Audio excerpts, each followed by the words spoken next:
Ok, salut Norm. Donc, quand on parle coiffe des rotateurs, il faut savoir que la coiffe des rotateurs, il y a trois angles de rotation, fois 2 puisqu'il y a interne et externe.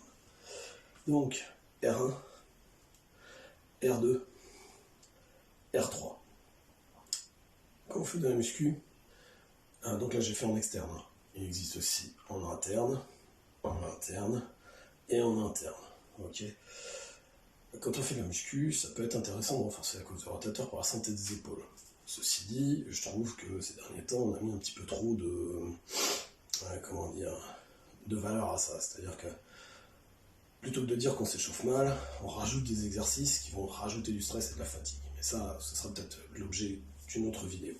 Donc, je vais juste vous montrer 4 petits exos pour vous préparer la coiffe de rotateur, sachant que celle-ci va être importante plutôt pour tout ce qui va être travail de poussée horizontale et de tirage horizontaux.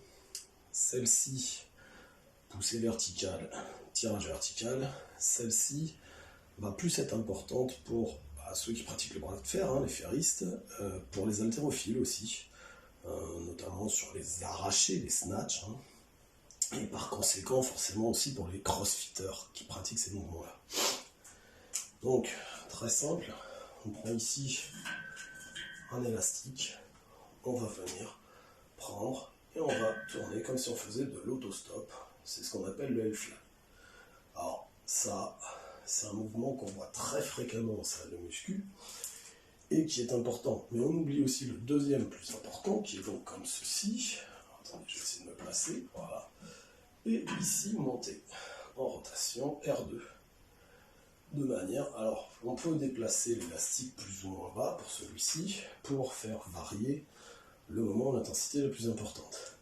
Sachant que celui-là, le R3, comme je disais, il est beaucoup moins important pour nous, personnes qui font de la muscu de manière régulière, et qui peut être intéressant pour l'haltérophilie et le bras de fer. Et enfin, il y a un dernier exercice qu'on néglige aussi beaucoup. Il y en a plein d'autres, hein, il n'y a pas que ça bien sûr, mais dans les cas principaux, c'est le band pull-apart. Donc on prend un élastique comme ceci, on va venir tirer, qui lui va préparer bien évidemment le fixateur des omoplates. Donc si je pars d'en haut, je vais plutôt chauffer le bas du trapèze, milieu du trapèze, je pars d'en bas, le haut du trapèze. Voilà, c'est très simple à mettre en œuvre.